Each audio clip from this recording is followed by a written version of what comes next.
Happy birthday, kapatid! Ay, ang bilis ng panahon. Imagine, 23 ka na. Parang kailan lang, hinahalikan ka namin nila mama sa puwet.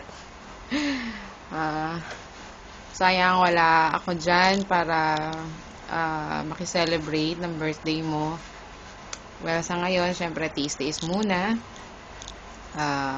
Para din naman sa atin tong ginagawa ko. Alam mo yan.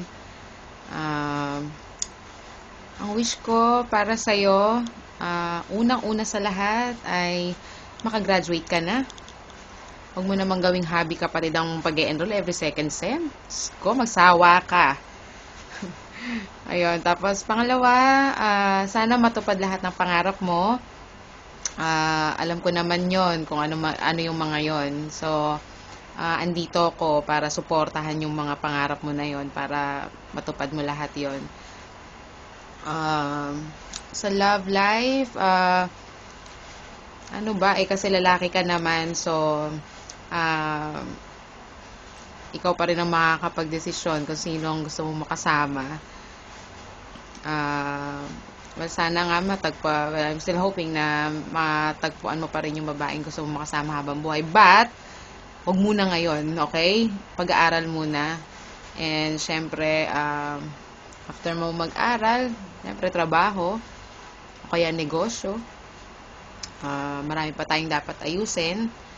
So, chill ka lang muna dyan sa mga friends and mga ibang pinagkakaabalahan mo. Nakakamiss na sobra na dati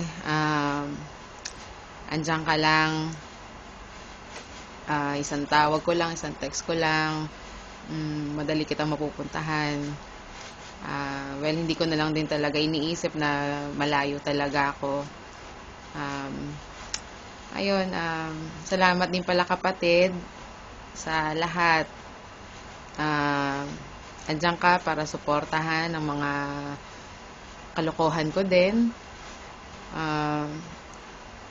Nagpapasalamat ako sa Diyos na ikaw ang naging kapatid ko. Hindi ako nagsisisi. Ayan, hindi ako pwede umiyak. Ayun, salamat sa lahat. Hindi mo ako iniwanan nung time na kailangan kita. Wow, jowa. Basta alam mo naman yun. Alam mo naman yung mga sinasabi ko. Ayun, so I guess that's it. So enjoy. I'm sure umiinom na kayo niyan or iinom pa lang. Make sure nagpaalam ka kay mama, ha. Baka mamaya maghintay na naman yun. Ayun, so enjoy na lang. Tagay na lang. Tagay nyo na lang ako dyan. Nag-iingat ka lagi. Ingatan mo yung kalusugan mo. Okay? Huwag masyadong magpakasagad. Alam mo na yon, lahat ng bagay na sobra ay masama.